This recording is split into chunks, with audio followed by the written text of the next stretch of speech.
blood on him. He's been shot. Has he stopped breathing? Has he stopped breathing? Yes. Yes, they said he has. If you don't hurry, he's gone.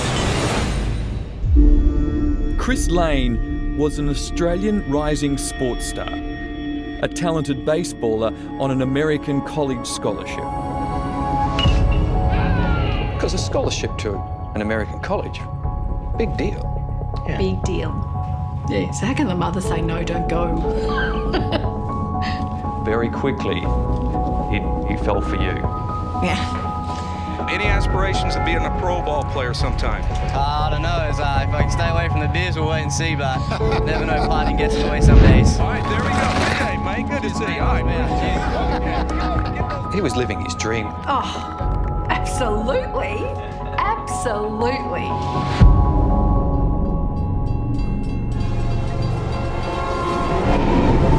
I just felt like it was a dark cloud, like a premonition that something bad was going to happen. They were 15, 16 and 17. Hunted, They would have been chasing him. chased down, They intended to shoot him and kill him. ruthlessly murdered for no apparent reason. So Chris was only this far away. Christopher stumbles across the road. And I seen him grabbing his bag. Help me.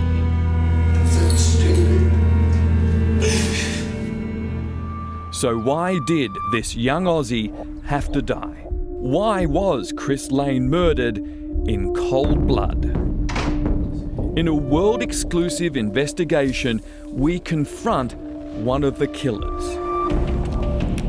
I think it's important. You obviously know who that is.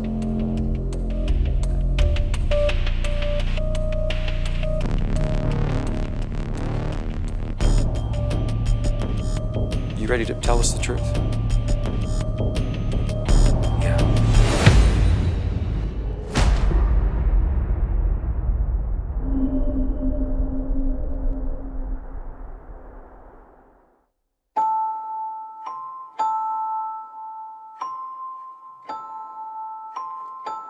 Tell us about Chris as a baby. Full of warmth. Yeah, and just gorgeous. You had 3 girls already in the family, then along comes Chris. Boy, girl didn't matter to me. It was just another good, healthy kid, and that was the main thing. Do you remember when he took his first steps? Yes, I do. Only to be knocked down straight away because Erin wouldn't have it. Erin, who is a little bit older, just was like, you know, that's not going to work because now you can move and run away from me. You actually pushed him over to stop him. It didn't work, did it? He got there. I think that for me has, in some ways, that's been the hardest thing because I don't have anyone left to compete with. The 3 big sisters. Yep. How lucky was Chris? He would have said we were the lucky ones. Born in Melbourne, outnumbered 3-1 by his big sisters, Chris Lane was the much-loved son of Donna and Peter, their active baby boy who from a very early age just loved sport. He was always ball-focused as a kid in terms of even before he could walk.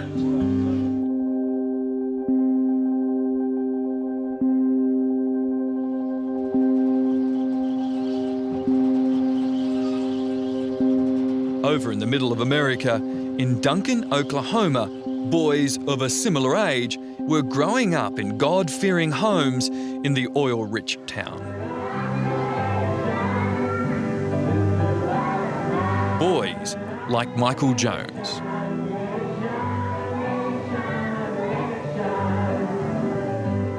Michael was your miracle baby, wasn't he? Well, he's definitely a surprise. He was a surprise. What kind of child was he? Rowdy. Active.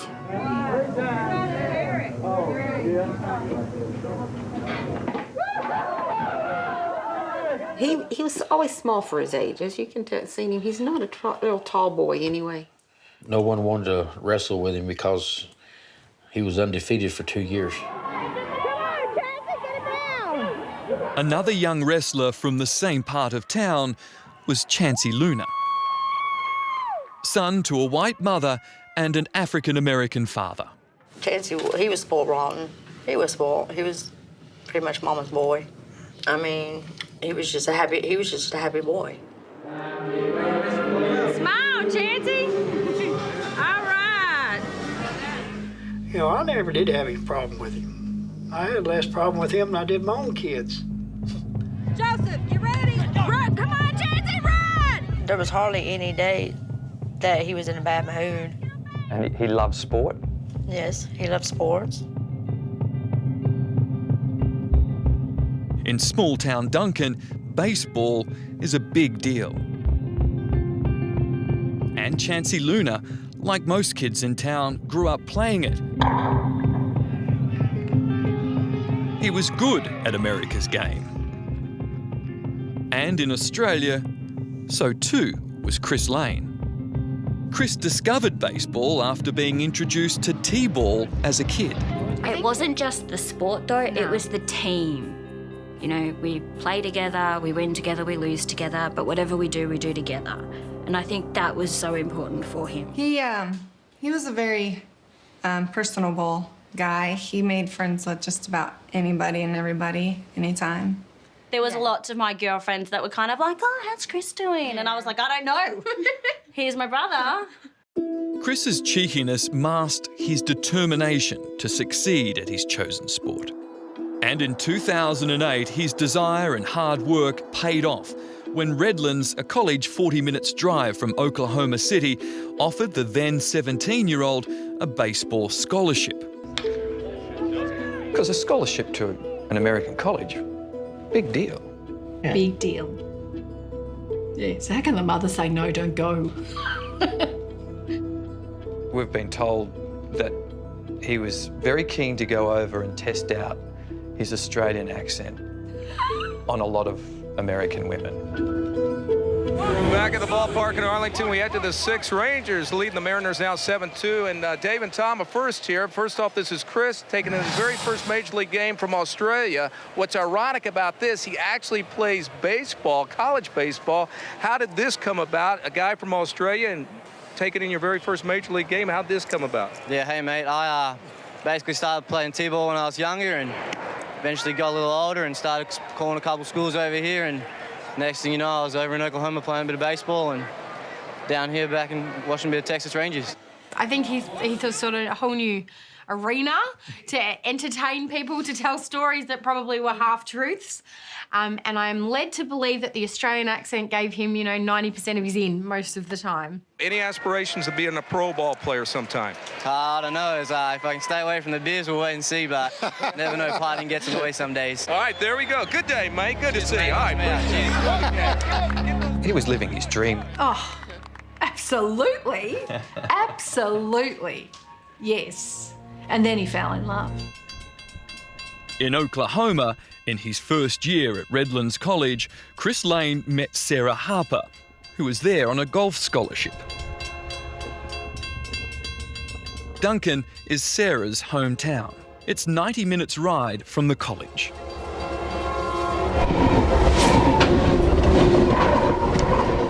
Was there an immediate attraction, do you think, between the two of you? Well, yeah. I mean, we got along really well. Our personalities matched pretty good. Because you knocked him back a few times, didn't you? Yeah. You made him work pretty hard. Yeah, I wasn't really into the whole let's just start dating thing. He was persistent. Yes. He's a very persistent person. Do you remember when he first told you that he'd met Sarah? On Skype. And he was chatting to me, and and looked like he was in bed. There was someone next to him. Uh-oh. And I'm saying, so Chris, who's in the room with you? No, I'm just here on my own. Thinking, no, you're not. All of a sudden, we sort of had, a little face in the background that was a girl, and Mum was sort of, is there someone with him? And he's like, yeah, this is Sarah. And she's like, hi. And we're kind of like, he said, oh, this is Sarah. I'm like, oh. And I thought, well, what's happening here? I was a bit concerned. But, yeah, she's gorgeous. All I ever heard about was this good-looking bird who was an amazing golfer, and for me, that was I was just rapt that he was in that position. You know, like he was happy. He laid eyes on you, and that was it. He was done. Yeah, I guess so. He's an attachment person. As Sarah and Chris were finding happiness together, over in Duncan, once happy-go-lucky boys were finding themselves in and out of trouble. This is what happens when you disrespect niggas in the hood and shit, nigga. Look at this. Look how they did Cuz quick.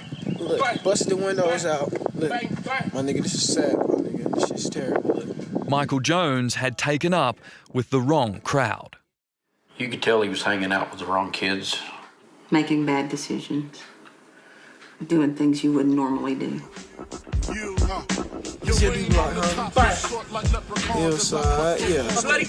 Among the bad company he kept was Chancey Luna, who Michael had known since they were tiny.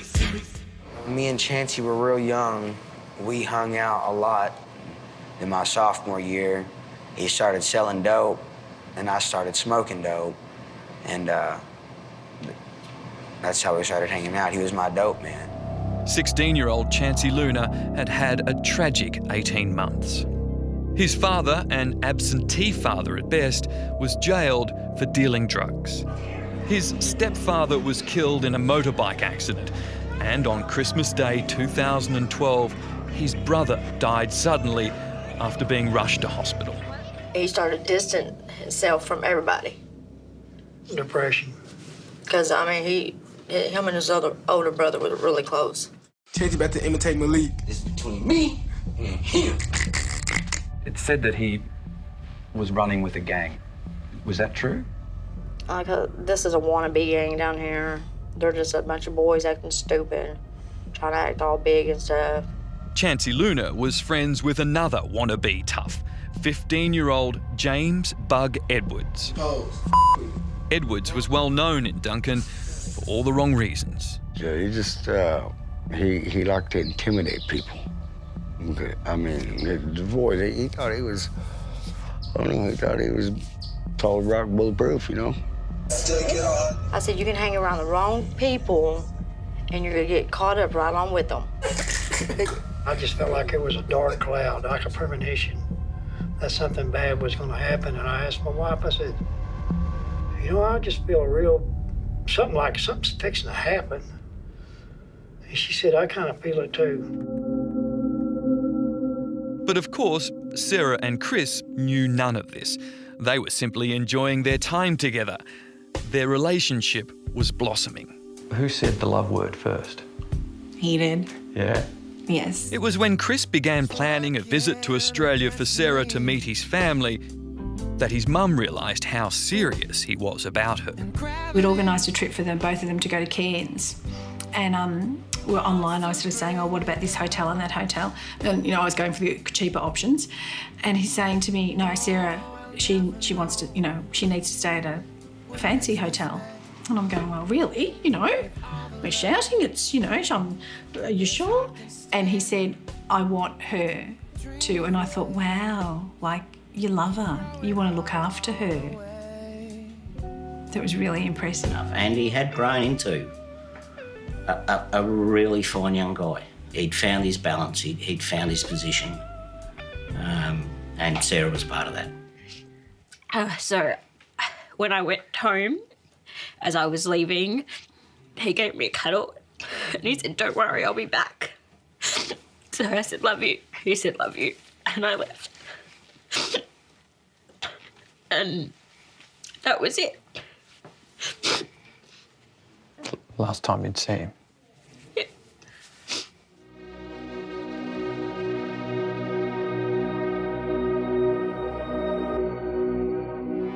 On Tuesday, the 13th of August, Chris and Sarah went to Melbourne's Tullamarine Airport for the long haul back to Oklahoma.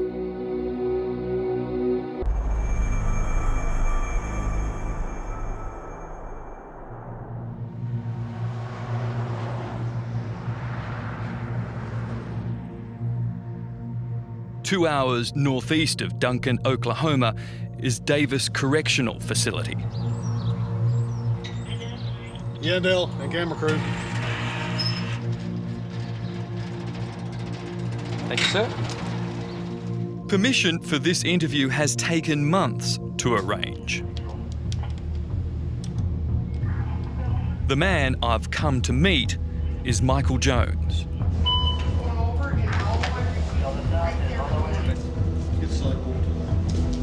Okay.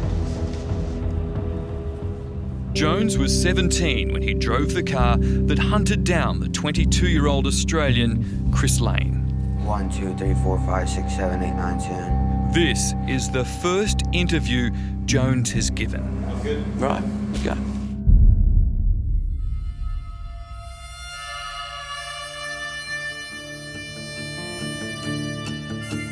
August 16th today. Temperatures right now, it's dry outside. It's going to be very favorable for outdoor activities. We're going to have a really nice... It was a pretty day outside. It was hot. August in Oklahoma is hot. The joke generally is, well, you know, it's going to be hot enough today to go outside and fry an egg on the concrete. It was really hot. It was one of the hotter days, I think, that week. How do you remember that day starting? Well, I remember the day starting actually on the 15th because I didn't go to sleep the night of the 15th. We were at a friend's house who was partying. Me and my cousins were smoking methamphetamines. Chancey and James didn't have no part of that.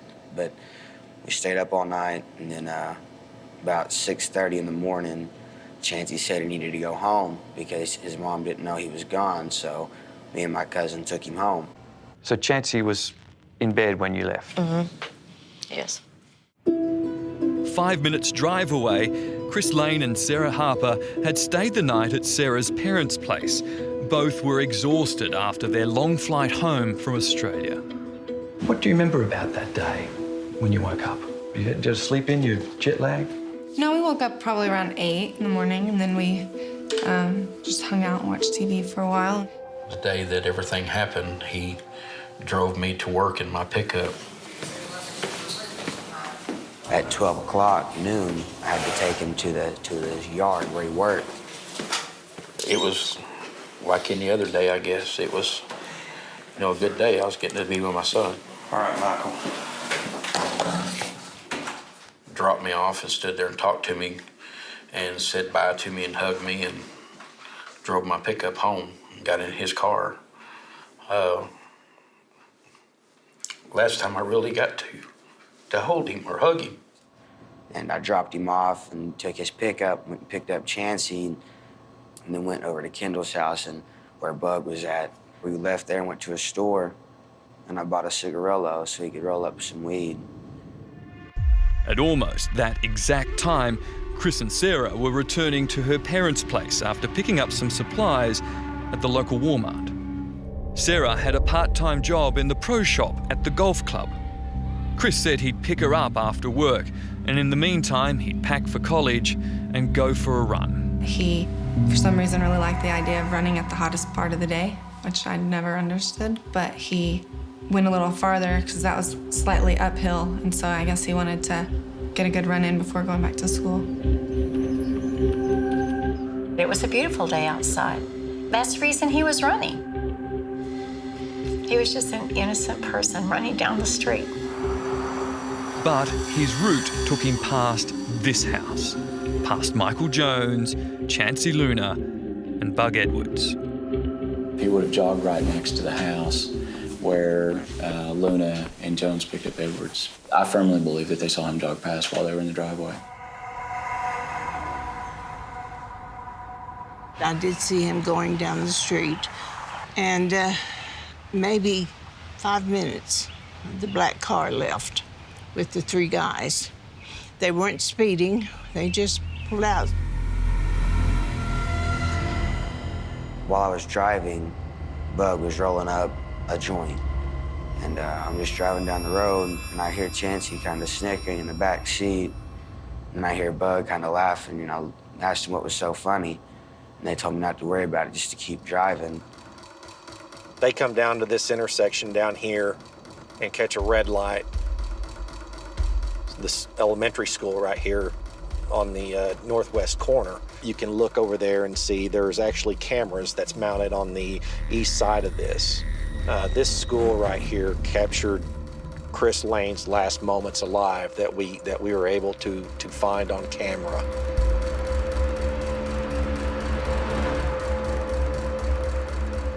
We were able to get this video and actually catch Christopher Lane jogging. Just jogging. Okay. Wasn't doing nothing. Wasn't hurting a freaking fly. Right. You see Michael Jones's vehicle come through that intersection.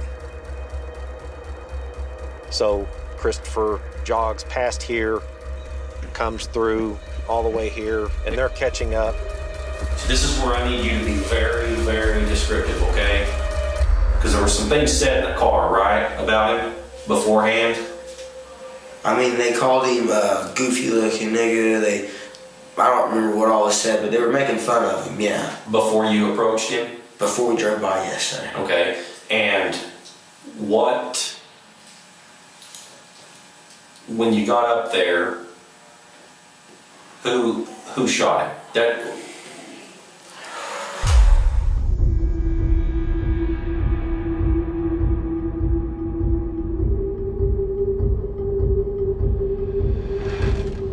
Come to a peak of a hill. And then when I got close to Chris,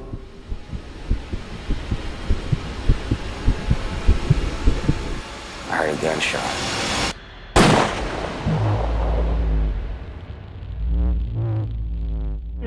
Where's your emergency? Yeah, I'm up there on Plato, and there's a young man just fell over in the ditch, and he's got blood on him. He's been shot. Chancey pulled the trigger. Did you see it? I didn't see it, but I know he did. Did he tell you he did it? Yes. He was aiming to kill. Yes. Yeah. You don't point a gun at somebody and pull the trigger without intending to take their life. Can you show us how you think it happened? Right. I am seated where Chancey Luna would have been seated on that day that Christopher Lane was shot. And my back right now is up against the back seat of this vehicle, and I can easily get my arm extended past the headrest and out the window to get a clear shot. And Chris was only about this far away. That's correct. With his back turned. That's correct. Like I said, it was with a snub-nosed .22 revolver. He had to have been Very close range. Okay. Very close range. I heard him scream. Who screamed?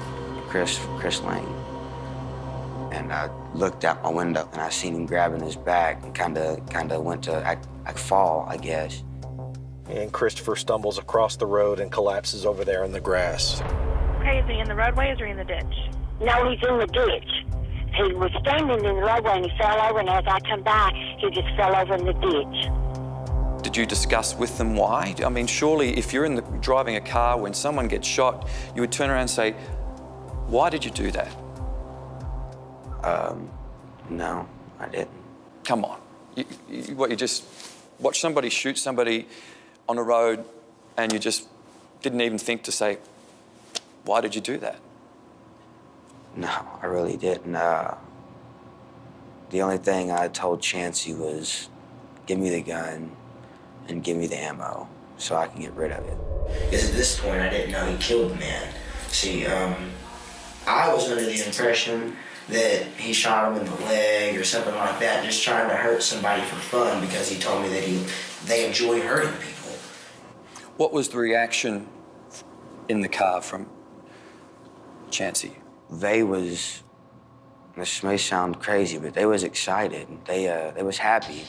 Their exact words was, you got that nigga, you shot him, you got him, you got him. The suspects then turned left here at a pretty accelerated rate of speed. And right here, over here on the left-hand side, this house right here, there's an individual, an eyewitness by the name of Richard Rhodes. You saw the car? I seen the car come around that corner. I mean, the speed was just unbearable. What'd you hear? I heard a loud pop. A gunshot? A gunshot, yeah. You were in no doubt? No doubt in my mind. I heard that shot and I seen the car. First thing I did was lift up his shirt. And I seen that hole in his back. The man that's come around the corner off of Twilight Beach said he's been shot. You know, and I kept trying to talk to Chris. And I said, hey, buddy, hey, just hang on with me. Just hang on there, bud. About every 30 to 40 seconds, he'd come up and he'd gasp for air. And they continue to travel down this road right here. Meanwhile, Chris is dying. Meanwhile, Chris is on the ground fighting for his life. See this man right here? His eyes still open, and he's gasping for his last breath. He's turning blue, he said. Is he talking to you right now? No, he's just, that's all he's doing, making a noise. All right, you just stay on the line with me, okay? Okay, well, I want to hear some sirens. Certainly, you never thought to stop and help Chris. But I never thought of him dying, neither.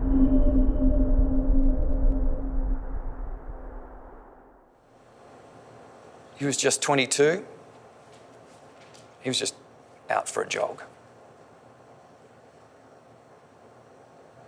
It just seems insane that this would happen to him.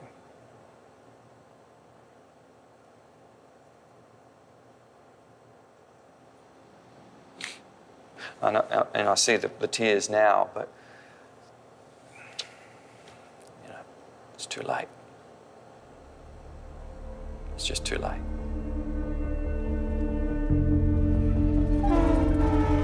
On August the 16th, 2013, at 2:55 in the afternoon, in a quiet neighborhood in Duncan, Oklahoma, 22-year-old Chris Lane was the victim of a drive-by shooting. I was off to the grocery store to get groceries for all the people that was at my house. I turned here, you know, just minding my own business, and I got about here. I was right here, and I saw a body laying face down in the grass, and there was a man kneeling by the body. He's not conscious. Is he still breathing? Barely. And so I just pulled over. There was still air, there was still movement in his body, and this man was kept saying, hang on, man, hang on, people will be here in a minute, hang on, man. And so I said, you know, if we have to do anything, I said, I've got to turn him over in order to do chest compressions. So I rolled him over. I seen where the bullet went in on his back, you know, his shoulder. And I thought, well, it just looks like a little bullet. Well, you know, maybe just a little hole. And I'm thinking, okay, it's at the shoulder. Maybe it missed everything.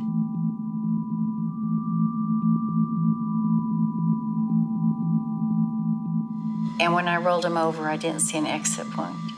So I knew the bullet was still in. And his eyes, it was like he was just staring at me. Just great big brown eyes, and they just kept, it was just put that hole in me, just kind of like, help me. Everyone keeps talking about those big brown eyes looking up. Yes. He looking right at me, buddy. That's tough. Yeah. I still see it every day.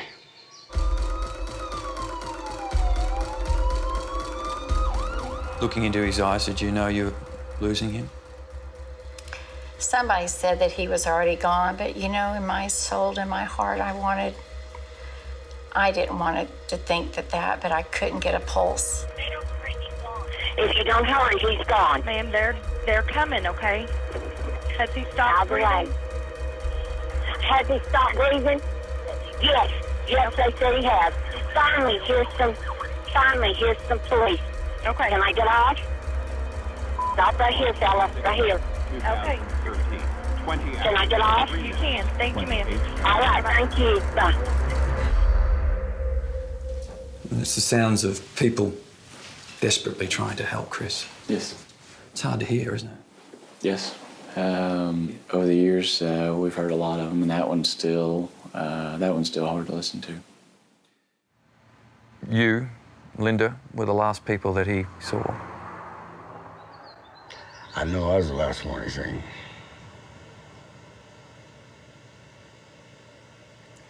I don't know how that sits with you.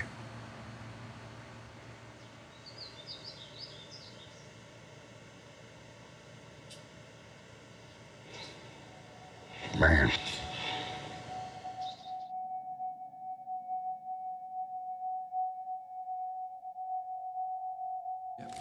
Where did the bullet strike, Chris? The bullet struck Chris on the left side in the back, and it fractured a rib and entered in between two ribs. It traveled through his left lung to the center of his heart, entered the right lung, exited the right lung, and lodged right on right under the skin on the right side of his chest. He didn't have hope? He had no hope, no. And then there was that phone call. And that happened on a Saturday morning. I copped a bit of a sleep in, got a phone call and looked at my phone, and it was the Duncan number. So my first words were, "Hi mate, how are you?" And it was Cindy, Sarah's mum. And she said, there's been an incident and Chris has been shot. I said, "How is he? Is he okay?" And she's just said, "No, he's dead." So obviously your brain goes into shutdown. The sheriff told me, I don't remember his name at the moment, but he came in with another guy who was a priest, told me to sit down, and he then showed me a picture of Chris and asked if I knew who he was, and I said I did, and I identified who he was and told him, and then he told me he had been shot, and then I asked if he was okay, and he said no, he did not make it. There were very few details too, so when we first heard, I think we had been told that he was definitely dead, and that it was a drive-by. He just left home. Like, he'd been with us for 3 months. It's awful. A college baseball player randomly gunned down. Lane was in town visiting his girlfriend when he was killed. News 9's Lisa Monahan joins us live in Duncan with the latest. Lisa?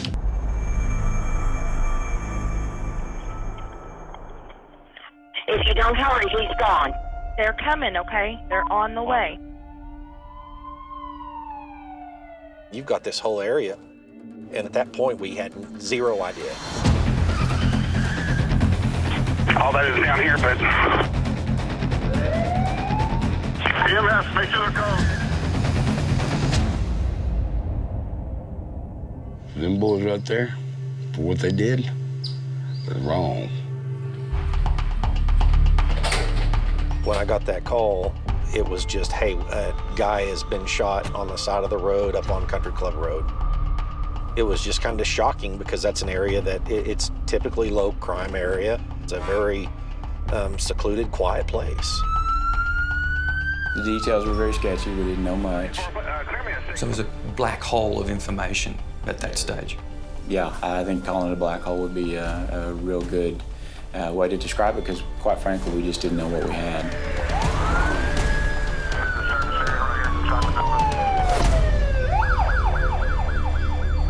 Did you honestly think that you were going to get away with it? At first, yes. I thought that I was gonna get away with it because nobody was around. But somebody was around. Somebody who heard them shoot Chris Lane. Somebody who saw their car and saw what colour it was. You were the only one who got to see the car. and you were crucial. Yes. So Michael Jones, Chancey Luna, and James Edwards, they proceed this way. They turn right into this parking lot. This is Don Jose's Mexican food restaurant. The security footage is right up there on the southwest corner. You can see it right there. And they proceed northbound and turn back here.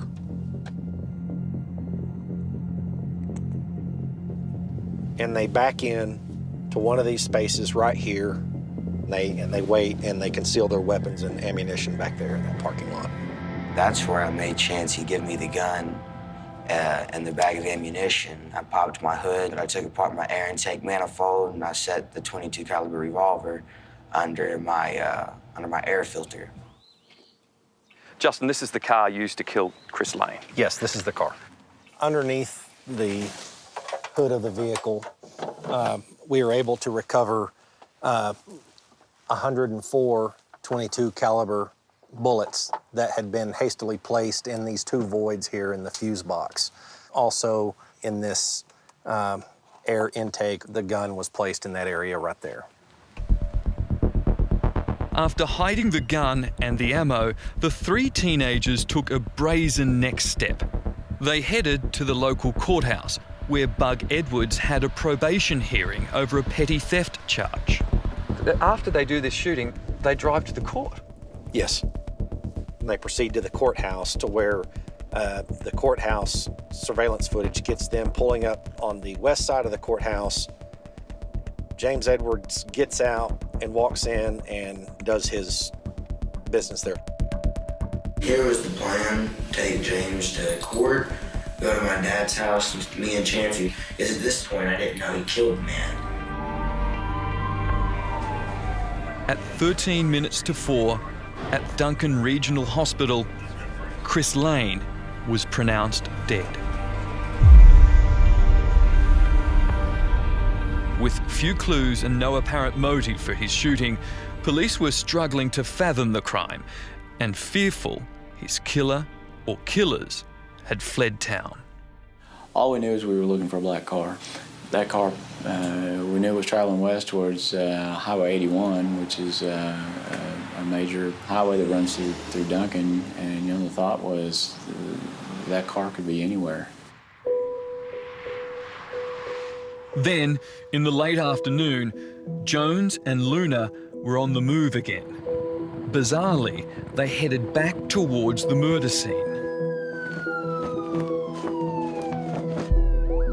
And Chancey said, go over there and drive by and see if there's any blood. So I turned around because I seen caution tape and stuff. And he said, Cuz is dead. I killed Cuz. Who said that? Chancey. Right. Why would he do it? That's so stupid. Luna now realizes he'll be wanted for murder. And he said, we need to go get rid of this gun. Jones drives to a place called Elm Terrace, to these apartments, where he and Luna give the gun to a man called Odessa Barnes to dispose of. The gun has never been found. It's now 5:30 in the afternoon. Bug Edwards soon joins them. For the next hour or so, the three teenagers stay here, off the street, out of sight, and out of reach of the police.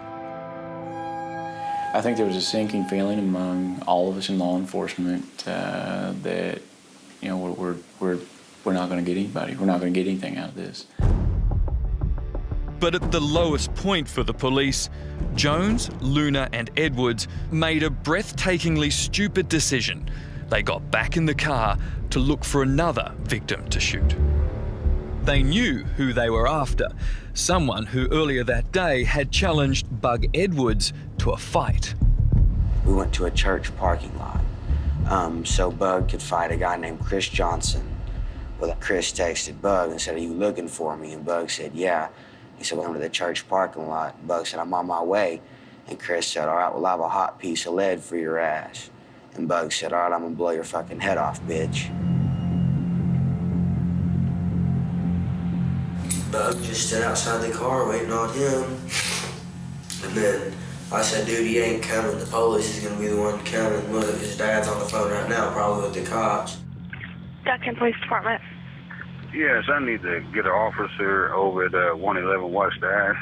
Some young kids over here with some guns. Are they play guns or real guns? My understanding they're supposed to be real guns. 2000. Do you know the names? 0 hours. I bet his name is James Edwards. I see him right here in the parking lot. I was trying to get him in the car, telling him that he's doing something stupid. Even Chancey, man, me and Chancey both, like, aren't you on probation, bro? He's like, yeah. I was like, come on, dude, get in the car. Their arrests were imminent. As I'm approaching this area right here, I see the black car, and I know that as I pull up, I've seen that car before. I've seen it in the surveillance. We've got them. This is our people. This is our car. At 7 p.m, just over 4 hours after Chris Lane was shot, police now had the prime suspects for his murder. But who fired the gun, and who would break first?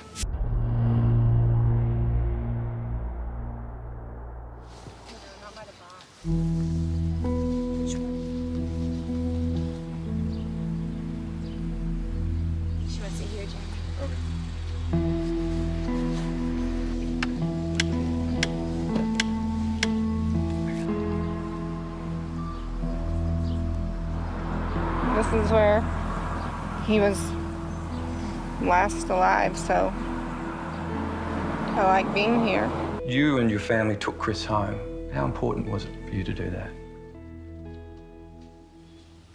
It was really important. I can only imagine it must be incredibly painful to do that. Yeah, but I didn't want him to fly alone. You'd only just made that journey with him yourself. Yeah. What do you remember about that flight?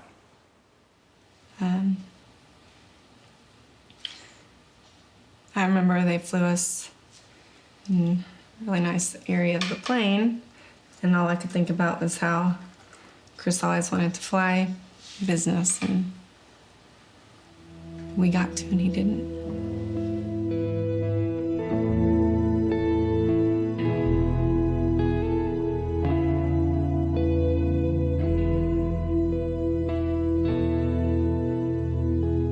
What do you remember about the day of his funeral?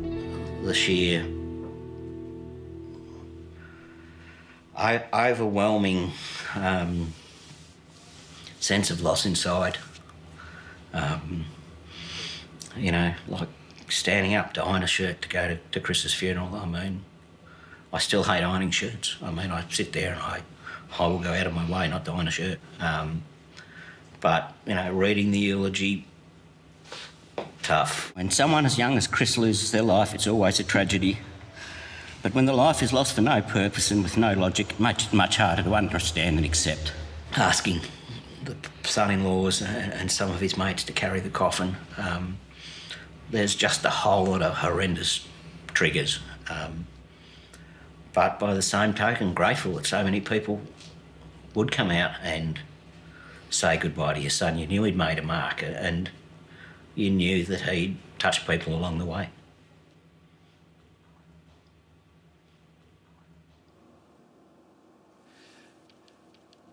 It's been reported that you told police that the reason this happened was you were bored. See, I don't even know where that come from, because I never told the police anything of that sort.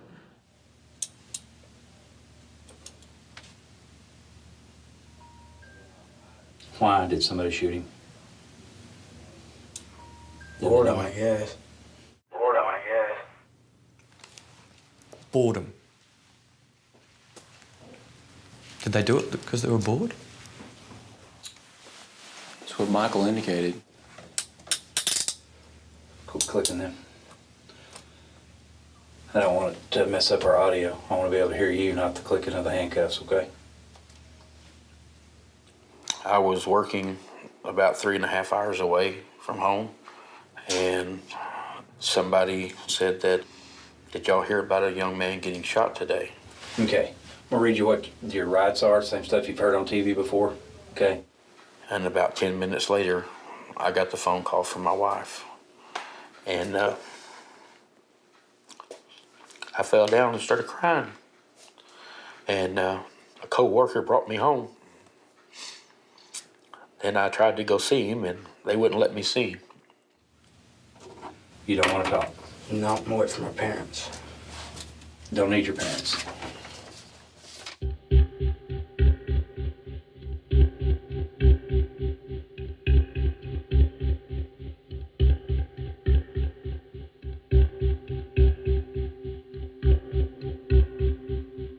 You needed to break one of them. You needed one of them to start talking to. Correct. We knew we had the right three, and then it was a matter of sorting out levels of culpability. Who was the shooter? Who was the driver? Who, what level of participation did each one of them have?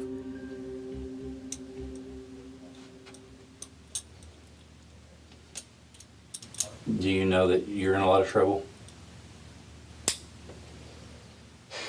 Yeah, I was afraid so. It's interesting to watch his demeanour.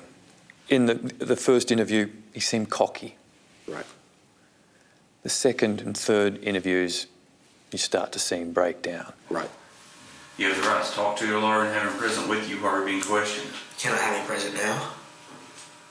If you wish to have him present, do you wish to have him now? Yes, sir. Okay. We are finished. Damn. Seriously? Michael, if you want an attorney, I can't ask you anything because I cannot get him here now, okay? Okay. I'm not going to pressure you in any way, by any means, okay? I'm not going to do anything that you do not want me to do, okay? And if you want an attorney here, we're going to have to figure out what all's going on and get him up here, okay? I just want to go home to my wife. I didn't kill nobody. Okay, Michael. But I need you to understand, okay, this is why I have Justin here. This is Justin Scott with the DA's office, okay? He's an investigator with them, okay? We could see him weeping, saying, I just want to go home. Right. Was that him being scared? Was that him protecting himself? Was that remorse? I think it's a combination of being scared and trying to protect himself. If I do allow you to ask me questions and I tell you everything, is that going to get you home to my court date? I cannot guarantee you anything like that, Michael. I cannot. I cannot say you can walk out of here right now.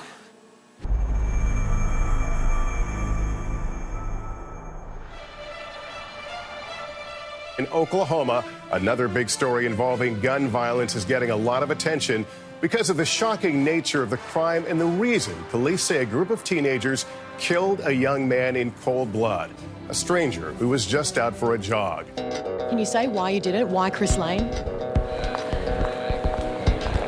There was not a seat left empty in the courtroom this afternoon. Among the crowd, Is there anything you want to say? I don't want to say no more. It's probably going to be harder and longer than we thought. Do you show remorse for what happened? I am appalled at the behaviour of these three children. I remember seeing you in that first court appearance. How hard was it to come face to face with these three? It was hard, but it was also sad that people that young can be that cruel. But at the same time, I was also angry.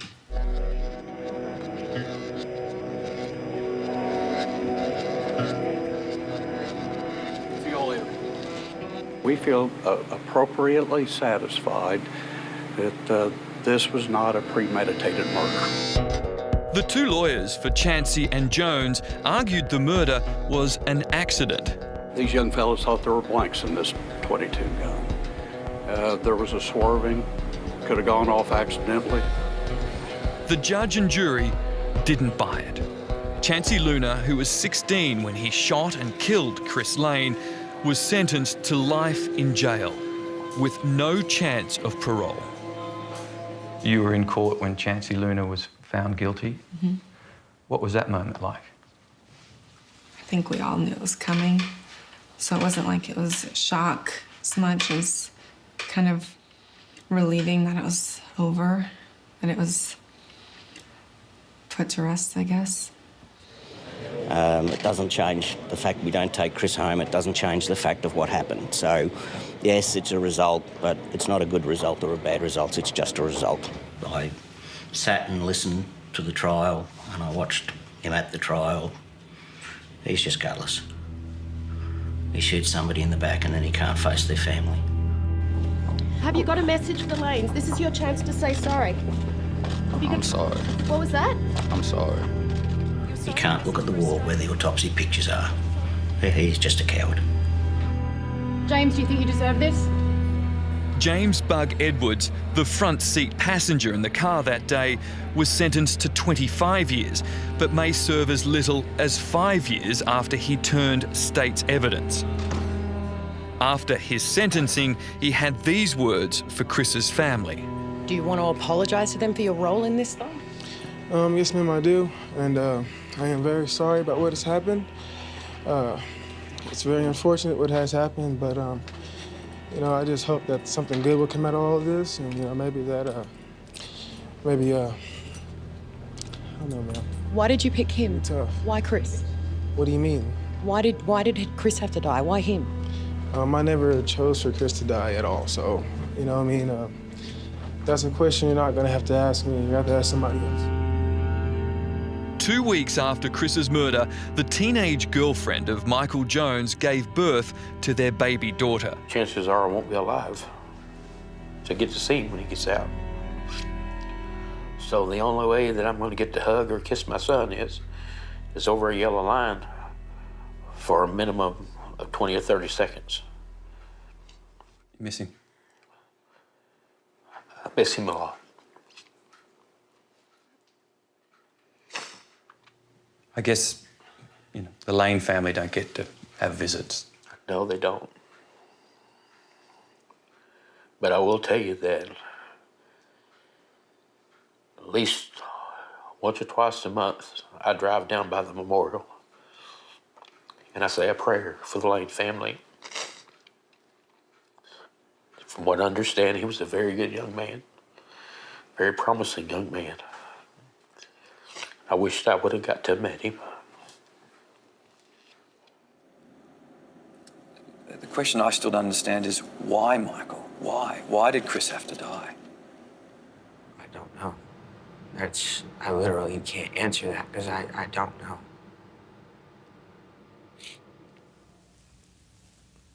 It's hard because I think of the family a lot. And that's the hardest part of it. That knowing that, you know, a young man lost his life over nothing.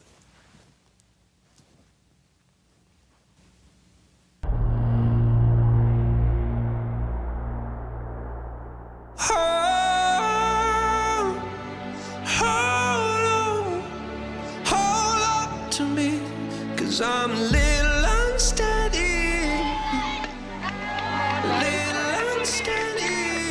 Good day, mate. Good to see you. All right,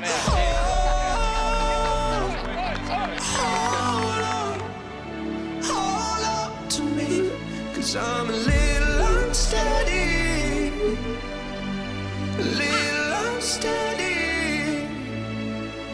Chris had got the balance right. He had so many plans, Sarah and him had so many plans. Mother, I know that you're tired of being alone. When someone as young as Chris loses their life, it's always tragic. Trying to fight when you feel like flying. If you love me, don't let go. I think of the family a lot. That's the hardest part of it. If you love me, don't let go. Miss him. Sad.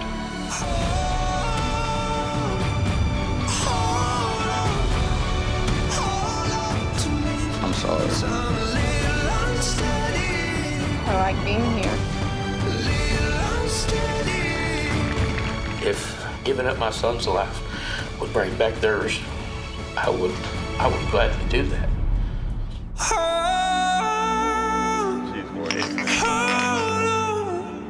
Hold to me, 'cause I'm a little unsteady. A little unsteady.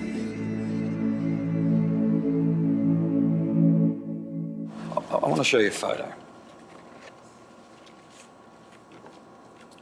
I think it's important. You obviously know who that is. What do you know about Chris? I know he went to school at Ada, and I knew he was good at baseball. He was on a trip of a lifetime, on a baseball scholarship, just met the love of his life, and you helped end all of that. The Lane family are never going to see Chris again. They'll never get to see him again. Well, we're hopefully going to show them this. Here's your chance. If you wanted to say something to them, what would you say to them?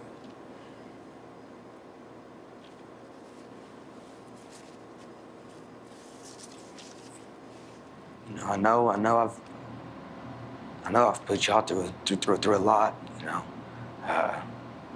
there's nothing I can say or do to ever change what happened. But I do hope that they can find it. You know, to forgive me. You know, I tell them that I really am truly sorry, and I know they're never going to see Chris again, and that's something that not only them but I have to live with, because they're not ever going to see Chris again at my hands. You know, I may not have pulled the trigger, but I drove away, and that's just as bad. Is this something you think about every day in here? Every day.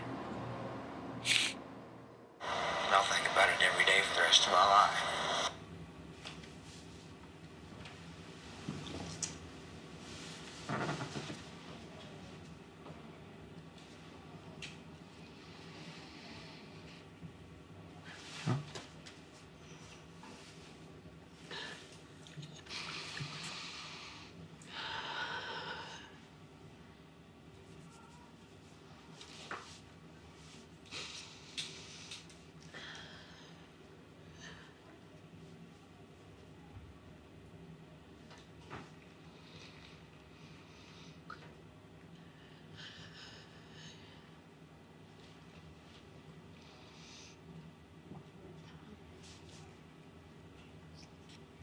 Change anything? I still want to believe, you know, you know, that I don't know and I'm sorry. You know, you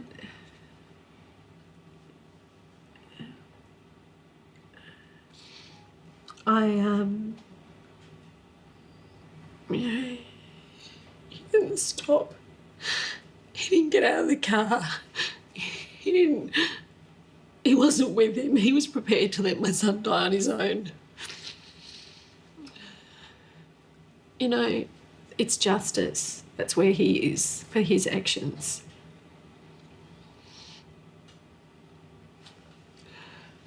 No sympathy whatsoever. He made a conscious choice. He swerved the car. He knew what he was doing. And no good being sorry after the event. Don't do the action. Don't listen to your dickhead mates. Actually, you know, grow up. Act like you're 16. And look, apologising is nothing. He didn't testify against Luna. He traded out for his own arse. So, no sympathy, no care.